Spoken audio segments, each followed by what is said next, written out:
So what is the main topic of your work? I would say it's stories, people's stories, and interviewing people, and also using it as a way to develop empathy between people. So the purpose is to develop empathy? Potentially, yes. Yes. Uh-huh. Can you tell a little bit more about it? What do you do? How do you elicit stories? With whom? Sure. So when I've done more social practice projects, I consider myself to be a social practice artist, and it's been inviting people to share their stories on a common topic. One recent project at a community library was around people's reason for moving to Richfield, the common shared town. And then we built a diorama of people's homes where they lived so that people could press the buttons and hear people's stories about where they lived and why they chose to move there.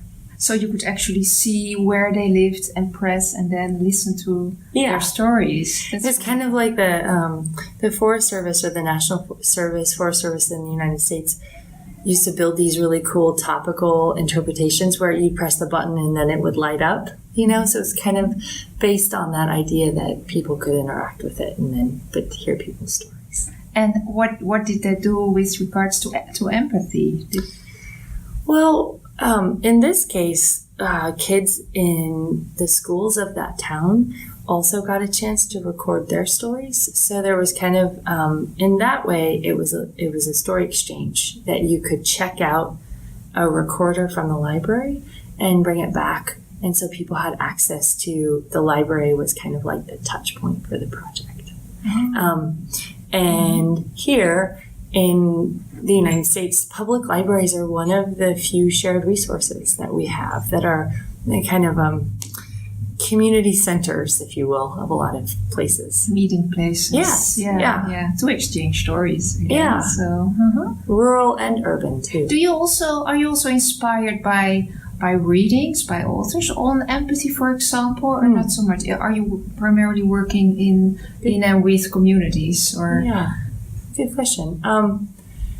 I like a book called The Empathy Exams, and I'm totally blanking on her. It's like Leslie something or other. Okay. She's an author that writes a lot about empathy from a critical perspective too. And what do you find interesting, or how does it inspire you? Can you remember? Can you recall? Or is it a long time ago that you read it? No, I think I like that it's not a perfectly packaged idea, the idea of empathy, that she takes on kind of the role that sometimes we need to develop the capacity for it, like in our professional lives, but it is not always as easy in kind of our personal lives, that we kind of have different shoes that we step into to be empathetic. I like that. Interesting. And very visual. We have different shoes to step in. Yeah. So what is your future project? Do you already have a future project in mind? Oh, that's a good question. Well, I would say that one thing that I've been working on recently is thinking about how the students I work with, one of my favorite projects is by Stud Sterkel, which is the idea that working, which is the collection, his most famous collection.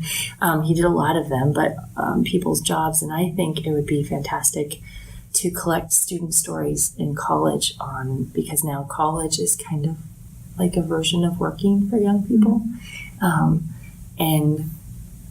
and they work at the same time. But I think it would be great to collect kind of a modern slice of stories of people who are going to college.